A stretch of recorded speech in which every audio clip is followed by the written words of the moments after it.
Saúde os irmãos com a paz do Senhor. Estamos aqui de volta para mais uma videoaula. Hoje nós estaremos com a primeira lição do módulo Epístolas do curso CETADEV. Hoje nós trataremos nessa primeira lição das epístolas aos Romanos, 1 e 2 Coríntios e Gálatas.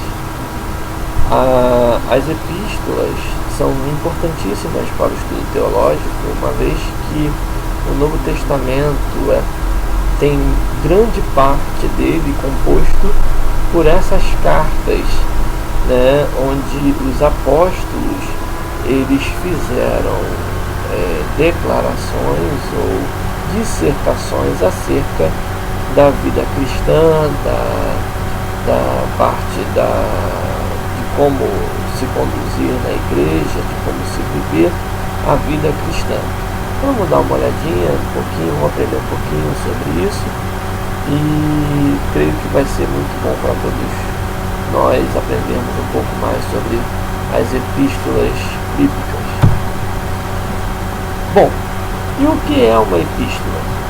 Segundo James Hastings, nos tempos antigos, nos tempos apostólicos, uma epístola era uma carta aberta a domínio público, era como se fosse uma declaração pública aonde você expunha alguma ideia, alguma coisa que você quisesse que fosse declarada publicamente. Essa era a diferenciação entre a epístola e a carta pessoal, que normalmente carta é privada, e a epístola, mesmo direcionada a uma pessoa específica, ela é de domínio público. Brodus David Haley fala que a característica de anúncio público das epístolas foi declarado pelo apóstolo Paulo, lembra, que foi declarado pelo apóstolo Paulo em Gálatas 3:1, onde ele usa a palavra prógrafo, do grego, que quer dizer exatamente isso, proclamação pública, de falar, fazer um anúncio público, comentando, fazendo a colocação de forma a comparar o caráter público das epístolas com a morte, com a proclamação da morte de Cristo, Bom, e as epístolas elas têm divisões, elas têm classificações, isso a nível teológico, a nível didático, Então nós temos as epístolas paulinas, que vão de Romanos a Filemon, e nós temos as epístolas que são chamadas de epístolas gerais ou universais ou católicas, que em latim significa universal, que vai de Hebreus a Judas. A questão de Hebreus é importante dizer que nem mesmo os pais da igreja, os pais da igreja do primeiro século, conseguiram definir se a carta aos Hebreus era de Paulo, era escrita por Paulo ou não. Existem muitas teorias, uns dizem que foi Paulo, outros dizem que foi Apolo, outros dizem que teria sido um outro personagem qualquer que talvez nem citado na Bíblia esteja. Como a literatura da época fazia com que a técnica literária da época fazia com que o autor não colocasse seu nome no escrito, fica muito difícil saber quem foi realmente o verdadeiro autor de Hebreus. E por isso ela fica classificada nas cartas gerais, universais ou católicas, como você quiser chamar, e não nas epístolas paulinas, apesar de que ela fica colada ao grupo paulino, mas nós vamos falar um pouquinho mais à frente sobre isso. Bom, Nós vamos começar falando nossos estudos em cima das cartas paulinas, né? E as cartas paulinas, elas recebem uma classificação. E essa classificação é uma classificação teológica. Em que sentido? Em qual é o assunto principal daquela epístola, qual é o assunto teológico tratado naquela epístola, né? Então as epístolas paulinas, elas podem ser divididas em quatro grandes grupos, né? As epístolas soteriológicas, que vai de Romanos a Gálatas, Romanos, 1ª, 2ª Coríntios e Gálatas, que nós vamos estudar hoje. As epístolas eclesiológicas, né, que vai Efésios, Colossenses, Filipenses e Filemão. Epístolas escatológicas, 1ª e 2ª Tessalonicenses. E epístolas pastorais, que são 1ª e 2ª Timóteo, e a epístola endereçada a Tito. Cabe dizer que as cartas, não necessariamente por ser eclesiológica, ela não trata de outros assuntos, ou a escatológica não trata de outros assuntos. Só que o tema principal é esse que foi colocado para cada grupo de cartas, né?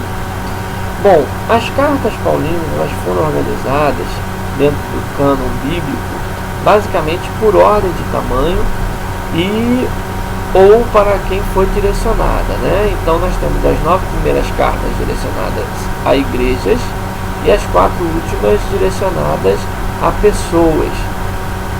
Mas é importante a gente saber o momento que cada carta foi escrita para poder nós entendermos o contexto de cada uma, quando que foi escrita, e a gente com isso vai saber mais ou menos o contexto histórico ao qual ela estava sendo composta, né? E nós vamos também estudar isso.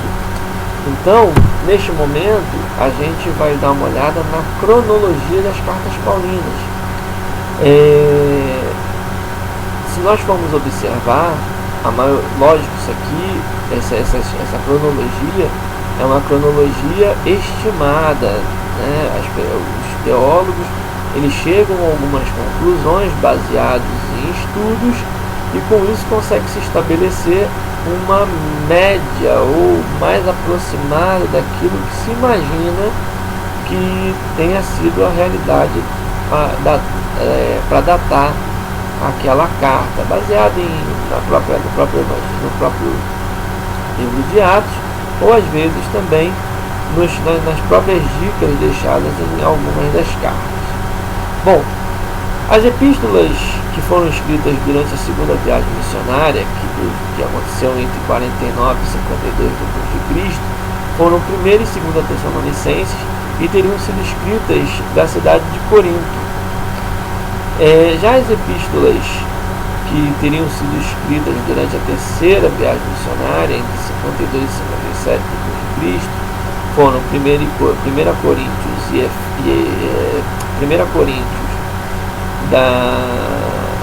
estando Paulo em Éfeso, 2 Coríntios estando Paulo na Macedônia, Gálatas e Romanos ou em Corinto ou em Cencreia. Nós vamos falar, alguns defendem que Paulo estava na Cencreia, outros vão defender que Paulo estava em Corinto. Na verdade, a grande maioria dos estudiosos defendem que Paulo estava em Corinto. Nós vamos falar um pouquinho sobre isso também mais à frente. Mas continuando aqui na cronologia, nós vamos ver que as epístolas escritas de Roma, né, quando Paulo estava preso, né, em torno de 58 e 60 depois de Cristo, foram Efésios, Filipenses, Colossenses e Filemão. Essas cartas são comumente chamadas de epístolas da prisão, né, porque Paulo as escreveu enquanto estava preso. Já as epístolas pastorais, que foram escritas entre 62 e 65 depois de Cristo, ou seja, já no final de vida de Paulo, foram 1 Timóteo, estando ele na Macedônia, Tito também da Macedônia ou de Corinto. Existe uma certa divergência aí entre os teólogos acerca de qual seria a localização de Paulo neste período. Segundo Timóteo, estando ele em Roma pouco antes dele morrer.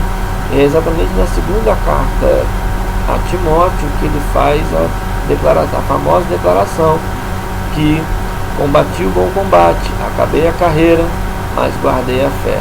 Ou seja, a declaração de um homem que sabia que estava à beira de ser executado. Bom, as cartas paulinas soteriológicas que nós vamos falar hoje, que são as cartas de Romanos, 1 e 2 Coríntios e Gálatas, são cartas que têm o caráter de falar acerca da salvação, tá? Soteros, né, que é do grego, significa salvação, deu origem à palavra soterologia, né, soteriologia, e é essa matéria que trata dos assuntos acerca da salvação, né, e são esses os temas dessas cartas. A carta aos Romanos, já falando acerca das cartas, e aí nós entramos diretamente no estudo das epístolas, foi escrita provavelmente em 57 depois de Cristo, durante a terceira viagem missionária de Paulo. Nesse período ele estaria voltando para Jerusalém, levando os recursos que ele havia conseguido juntar e arrecadar para a igreja de Jerusalém, que estava empobrecida. Nós podemos ver isso na própria epístola de Romanos. Vamos abrir nossas Bíblias na epístola de Romanos, capítulo 15,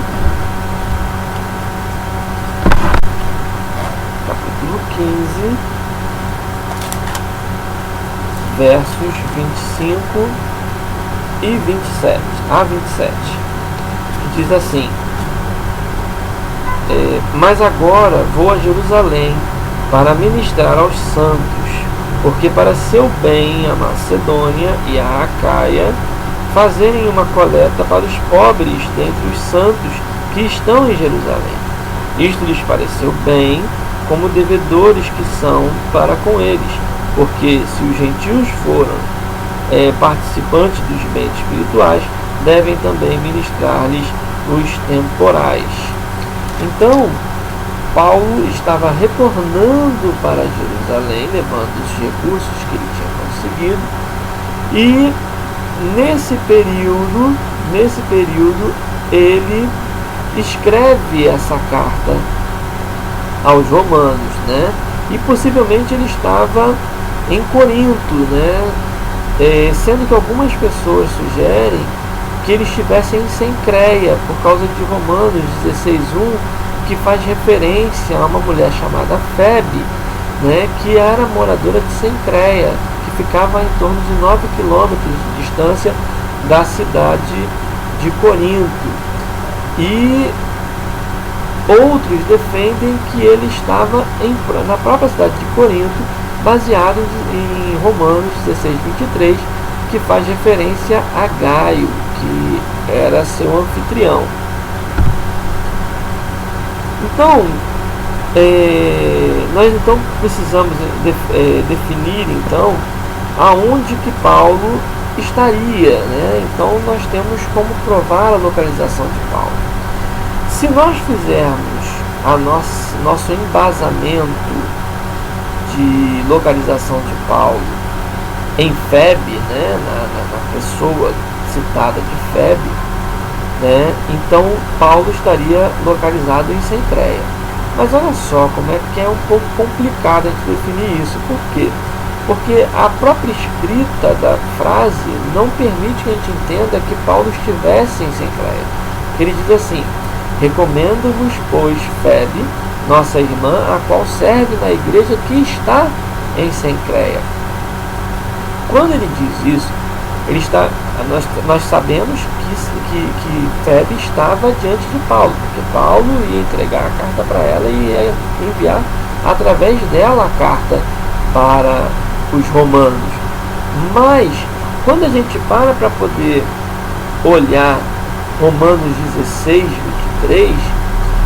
23, acaba percebendo que há um conflito aí, porque em 16, 23 Paulo fala a seguinte frase. Vamos lá de novo. Romanos capítulo 16, verso 23, que diz assim, saúda-vos Gaio, meu hospedeiro. Ou seja, Paulo, nessa frase, parece muito mais assertivo em afirmar que ele estava em Corinto, né? Melhor dizendo, estava com Gaio, porque aí nós temos agora que definir que Gaio era, porque nós temos pelo menos 3 referências diferentes a homens que foram companheiros de Paulo e que se chamavam Gaio. O primeiro está em Atos 19, 29, você depois pode dar uma conferida na sua Bíblia, que era um macedônio. Então esse aí não poderia ser de qualquer forma o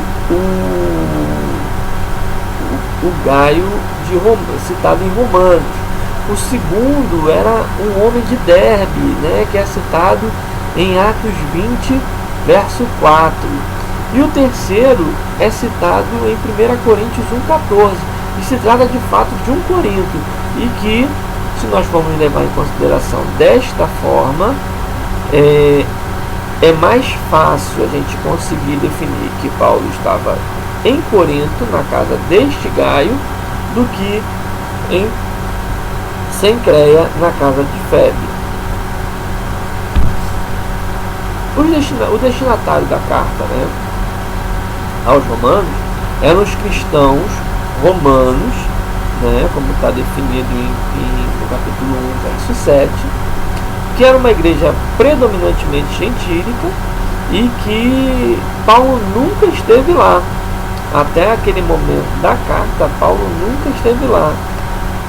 Paulo, no capítulo 1, versos 8 a 11, Paulo manifesta o seu desejo de ir conhecê-los, mas que até então ele não havia conhecido a igreja de Roma. O objetivo da carta era apresentar de modo completo, né, e ordenado, de forma até sistemática aos fiéis de Roma, o entendimento que Paulo tinha do Evangelho, que é o poder de Deus para a salvação dos que aceitam, né? Capítulo 1, versos 16 e 17, ele manifesta esse objetivo da carta, né? E mostra que tanto judeus quanto gentios são pecadores e precisam da salvação oferecida por Deus de forma gratuita, de forma da graça, né? Então essa aí ocupa a carta do capítulo 1, verso 18 até o capítulo 11, verso 36 da carta. Porém, ele mostra que é pela fé em Cristo que as pessoas começam uma nova vida dirigida pelo Espírito Santo. Esse é o tema do capítulo 8 dessa carta. Já na segunda parte da carta, né, que vai do capítulo 12, verso 1 até o capítulo 15, verso 13, Paulo mostra como os cristãos devem tratar os próprios irmãos, né? Como é que devem tratar uns aos outros e como agir em relação às autoridades seculares e às autoridades eclesiásticas. E termina, né, a carta com saudações e com uma oração de louvor a Deus, que vai do capítulo 15, verso 14, até o capítulo 16, verso 27. E por conta dessa característica da carta de ser de uma profundidade teológica tremenda, né, e falar basicamente exclusivo da salvação, que a carta aos Romanos é conhecida como o Evangelho da Salvação, né? Para você ver como a carta ela é sem dúvida nenhuma considerada dentre todas as cartas, né, a mais rica teologicamente e a mais importante, isso das cartas paulinas, tá? Não poderia deixar de citar aqui algumas características especiais da carta aos Romanos, né? A carta aos Romanos, a gente não pode deixar de mencionar que ela é, sem dúvida nenhuma, sem a menor sombra de dúvida, um tratado teológico, né? A forma sistemática que Paulo trata do assunto salvação dentro da carta, né? De forma muito apropriada, de forma com muito cuidado, mostrando muita atenção no que está escrevendo, torna ela sim um tratado teológico. Inclusive quando a gente vai estudar soteriologia e até mesmo quando a gente vai tratar a matiologia, né, que é a doutrina do pecado, muita gente trata em cima da carta de Romanos, para você ver como ela é profunda nessas questões, né? Ela possui, né, uma segunda característica, que é a essência da doutrina cristã, que é o que? É a base, a base da doutrina, a essência doutrinária cristã, né, que se coloca em cima de temas como pecado, salvação, graça, fé, retidão, justificação, santificação, redenção e, por fim, a morte e a ressurreição, né? Então essa é uma carta muito completa nesses quesitos, né? Ela também tem a sua doutrina baseada no Antigo Testamento, principalmente entre os capítulos 9 e 11, onde Paulo faz as colocações mostrando que o cristão ele está livre do jugo da lei, ele não está mais preso ao jugo da lei. Então, a partir de agora do Novo Testamento, tudo se baseia em cima da fé em Cristo, não tendo mais nenhuma valia as obras da lei, né? E fala acerca de Israel, mostrando o amor que Paulo tinha pela nação de Israel e a tristeza que ele sentia pela situação do povo que ali se encontrava. Interessante que nessa questão, Paulo, quando vai falar de Israel, ele fala mostrando que a igreja gentílica ela tinha uma dívida com a igreja de Israel, com o povo de Israel, com Israel. Por quê? Porque se eles receberam o Cristo veio através de Israel, que recebeu a revelação de Deus desde o Antigo Testamento. Então, por causa disso, eles deveriam ter esse sentimento de devedores de Israel. E aí eu chamo a atenção, se a gente for fazer uma colocação aqui mais contemporânea a nossos tempos, eu vejo muita gente falando acerca de viver fora da igreja, ou seja, viver uma vida cristã fora da igreja, né? É possível? É possível, mas só que a igreja ela pode não salvar ninguém, mas ela é de uma importância tremenda. Ela é, sem dúvida nenhuma, a instituição criada por Deus para servir de porta para quem quer chegar a Cristo, né? E com isso, ouvir a palavra de Deus, que a fé vem pelo ouvir e ouvir a palavra de Deus, e por causa da existência da igreja, nós deveríamos nos colocar como devedores da igreja e com isso amá-la, assim como nós amamos a Cristo. Porque se nós amarmos a igreja, a obra de Deus, certamente a gente vai pensar no nosso irmão, a gente vai amar o nosso irmão, a gente vai ajudá-lo e certamente a gente vai agradar a Deus quando nós tivermos essa postura e esse coração voltado para a sua obra.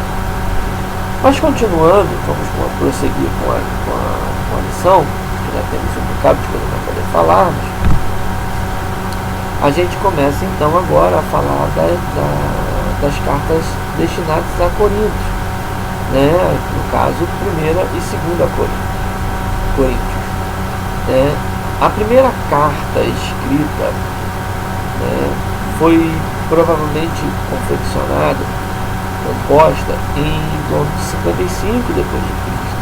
E provavelmente Paulo estava em Éfeso, enquanto a segunda foi escrita provavelmente em torno de 56 e 57 depois de Cristo, enquanto Paulo estava na Macedônia. A cidade de Corintos, né, ficava localizada entre os mares Egeu e Adriático, né, e era uma cidade portuária.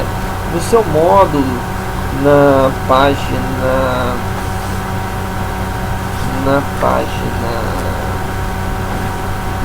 179, tem um mapa referente à segunda viagem de Paulo, e você vai ver ali onde ficava Corinto.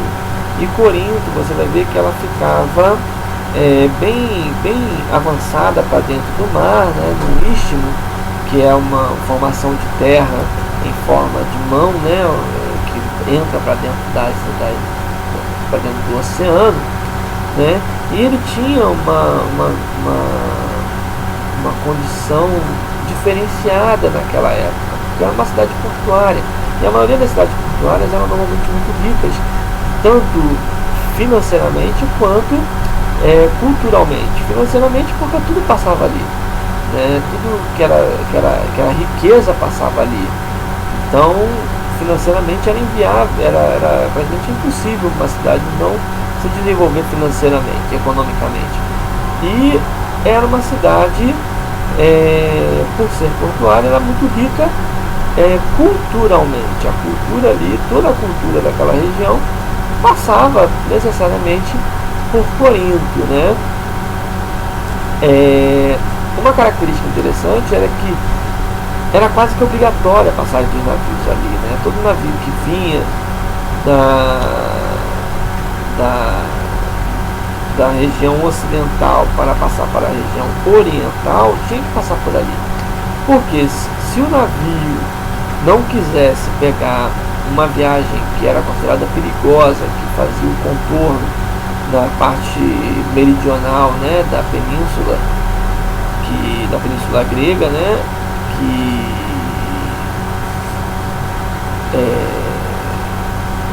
passava em torno ali de Corinto, eles tinham que parar na cidade, eles tinham que parar no porto da cidade, arrastar a carga dentro da cidade e pegar a carga do outro lado com o navio. Mas era muito mais rápido do que ele fazer a volta toda e muito mais barato, porque evitava a perda, diminuía a perda do material que estava sendo transportado. Era uma cidade com uma população formada por gregos, romanos e orientais, né? E tinha no centro da cidade, algo que ele tinha com muito orgulho, né, o templo de Afrodite, que possuía ali as suas 1000 prostitutas, né? Eles tinham outros cultos a outros deuses, mas esse era o mais forte dentro da cidade de Corinto. E a situação, a condição moral de Corinto era tão terrível que, assim como Sodoma virou sinônimo de perversão, Corinto também virou sinônimo de perversão, né? Então foi até criado um termo, né, grego que se chamava corintianizomai, né, que significava agir como um corinto, que tinha o sentido de cometer fornicação. Isso era muito parecido com Sodoma. Sodoma ganhou uma condição de verbo quando o israelita ele começou a vincular o nome sodomita ao homem que pratica atos homossexuais, né? Porque sodomita passou a significar homem que se faz de mulher, né? Então praticamente nós podemos afirmar que Corintos era a Sodoma dos tempos apostólicos. E o evangelho foi pregado ali, né, na cidade de Corinto pela primeira vez durante a segunda viagem de Paulo, né, a segunda viagem missionária de Paulo, então de 50 depois de Cristo. Né. Paulo ficou ali morando com Áquila e a esposa dele, Priscila, e ele pregava na sinagoga da cidade, né, mas por causa de alguns problemas ele mudou-se para a casa de Tício Justo, que ficava logo do lado da sinagoga, né? Ele foi acusado pelos judeus diante de Galho, que era o procônsul romano, ali naquela cidade, e ele percebeu, né? Ele viu que Deus tinha um propósito realmente na vida dele, na vida de Paulo, né? Quando viu que esse procônsul romano, que era como se fosse um governador, rejeitou todas as acusações feitas contra Paulo. E Paulo permaneceu ali naquela cidade durante 18 meses, ou seja, 1 ano e 6 meses, pregando o evangelho e edificando ali a igreja, né, edificando no sentido doutrinário, no sentido espiritual, a igreja em Corinto. Então, você vai encontrar essa história, né, em Atos capítulo 18, no verso 1 ao 17. Muitos estudiosos sugerem, e assim, é mais do que uma sugestão até, né, porque fica muito claro, que Paulo teria escrito uma primeira carta, né, que ela foi chamada, inclusive ela é até chamada no meio teológico como carta anterior, né, aos Coríntios, e que essa carta ela aparece bem evidenciada na primeira carta aos Coríntios, no seu capítulo 5, verso 9, que diz assim, já por carta vos tenho escrito que não vos associeis com os que se prostituem. Ou seja, Paulo já havia escrito uma carta aonde ele já falava acerca da postura dos coríntios, né, dos coríntios. Em vez de falar os coríntios, né? Mas de qualquer forma, os crentes de Corinto fizeram perguntas que inquietaram Paulo, né, e perturbaram bastante ele, né, referente a muitos assuntos, né, as situações de crentes, a situação de crentes que estavam na cidade, como o relato de 1 Coríntios 7:1, aonde onde ele fala acerca do celibato, né? Ele defende ali a condição celibatária, mas explica que o casamento também é uma bênção, né? Então ele começa por ali, mas os coríntios também tinham feito perguntas, né, como divisão, como questões de divisão dentro da igreja, imoralidade essa que foi expressada pela condição citada por Paulo acerca de um homem que teria se deitado com a mulher de seu pai. É uma situação terrível, né, para acontecer dentro da igreja, além de outros assuntos como casamento, alimentos, adoração, enfim. é bastante complexa a carta aos Coríntios, a primeira carta aos Coríntios, que na verdade já era a segunda carta. Após escrever 1 Coríntios, Paulo ainda julgou necessário fazer uma visita, né, que é declarada como uma visita apressada e dolorosa à cidade de Corinto, né, à igreja de Corinto. E os problemas não haviam sido resolvidos, né? Nas referências de 2 Coríntios 2:1, 12:14 e 13, versos 1 e 2, você vai ver que esses problemas não foram resolvidos.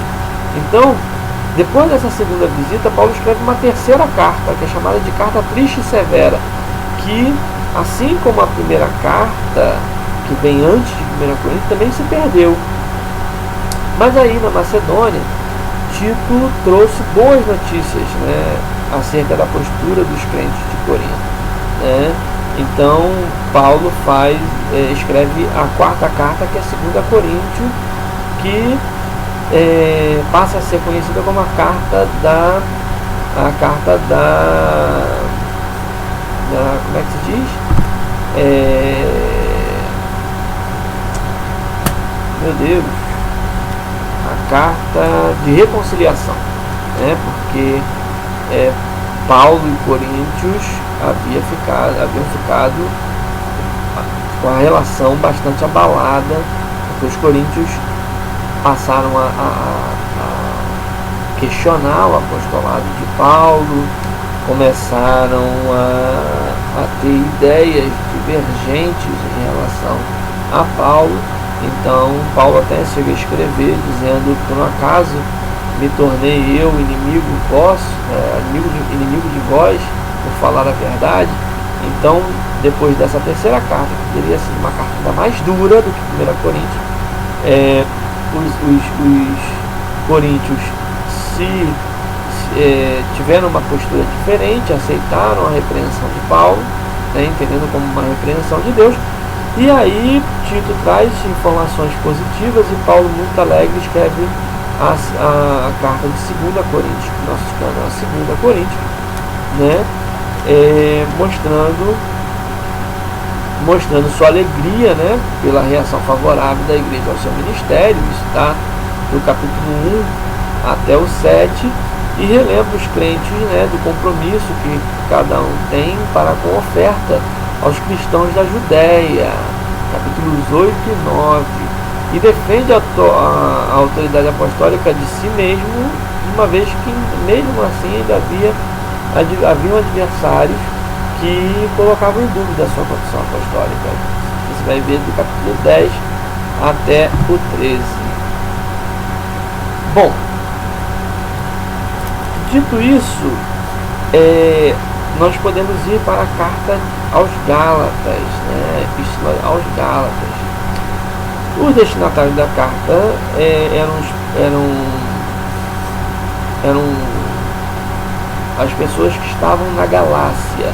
Mas aí nós temos que definir bem o que era a Galácia, né? Para nós entendermos para onde foi essa carta. Durante o primeiro século, o termo Galácia podia ser usado tanto para designar a província política, né, que era muito maior, era toda uma região que compreendia algumas cidades, né, ou uma área étnica, né, que era mais antiga até. E esse grupo étnico seria realmente o povo galês, né? E aí há um problema. Por quê? Porque se a gente tiver em mente que Paulo endereçou esta carta para as igrejas da Galácia que estavam localizadas no território original no norte da Galácia, ou seja, a Galácia étnica, nós temos que admitir que Paulo esteve ali naquela região. Ou, se ele estava mandando para a parte sul da província, que era a parte política, a Galácia política romana, que tem ali Antioquia, da Pisídia, Icônio, Listra e Derbe, né? Essa é uma coisa que nós precisamos definir, né? Essas cidades do sul da Galácia foram visitadas e evangelizadas por Paulo e Barnabé na primeira viagem missionária. Você vai ver isso lá em Atos, capítulo 13 e 14. Mas não existe nenhuma evidência direta no livro de Atos de que Paulo tenha ido até a área norte, né? Apesar de que Lucas escreveu que Paulo passou através da região da Galácia. Está lá em Atos 16:6 e Atos 18:23. A teoria de que a carta foi enviada às igrejas da Galácia étnica é denominada como a teoria da Galácia do Norte, enquanto a visão que insiste que Paulo escreveu as cartas da primeira viagem missionária é chamada de teoria da Galácia do Sul. Então, uma vez que a data está resolvida, em qualquer que seja a opinião aceita, alguns fatos em favor de ambas teorias são considerados. Mas a gente não vai tratar essas condições aqui, até por falta de tempo. Mas eu sugiro uma leitura uma leitura mais acurada através de pesquisas, até mesmo em livros de especialistas de Novo Testamento. Você vai ver que tem muitas teorias ali relacionadas à localização da carta, a destinação da carta. E aí, como são muitas teorias, a gente não tem como abordar todas aqui, então eu prefiro passar também para não confundir mais. Bom, o objetivo da carta era combater, né, o grupo que estava ensinando o judaizismo dentro da igreja. Eles ensinavam que um não-judeu, ou seja, um gentil, só podia se tornar cristão se obedecesse às leis dos judeus, incluindo aí, aliás, principalmente a lei da circuncisão. Em Atos 15, 15, versos 1 a 33, nós vamos ver Paulo tendo essa discussão pessoalmente acerca da circuncisão. Paulo então ataca essa heresia, né, e que ele chama de outro evangelho, né, e defende sua autoridade de apóstolo e ensina que a salvação depende da fé e não daquilo que a lei de Moisés manda fazer, ou seja, não é pelas obras da lei, mas sim pela fé. E Paulo mostra como Abraão foi salvo não por causa das obras, mas por causa da fé, porque Abraão é antes da lei e ele não tinha lei, então ele foi justificado pela fé, e com isso ele acaba com qualquer argumentação judaizante dentro da igreja. E termina falando da liberdade que tem aqueles que creem em Cristo. E com isso nós chegamos ao fim da nossa lição primeira. Sugiro que você faça uma leitura do esboço de cada carta que se encontra no seu módulo. Eu não entrei pelo esboço porque senão ficaria muito longa a aula e ficaria até cansativa. Então sugiro que você faça essa leitura em casa, com a sua Bíblia do lado, fazendo a leitura e acompanhando os comentários do autor acerca de cada uma das colocações acerca do esboço de cada carta. Bom, em breve já estaremos com a segunda aula lançada, e nós vamos falar nessa segunda aula das cartas eclesiológicas. Então nós vamos estar falando aí dos assuntos acerca da igreja. E eu espero que vocês tenham gostado. E oro a Deus que Ele abençoe a vida de cada um dos irmãos. E eu desejo que todos fiquem com a paz de Cristo e tenham seus dias, suas semanas abençoadas com a presença do nosso Senhor e Salvador Jesus Cristo. Muito obrigado, fiquem com Deus e até a próxima.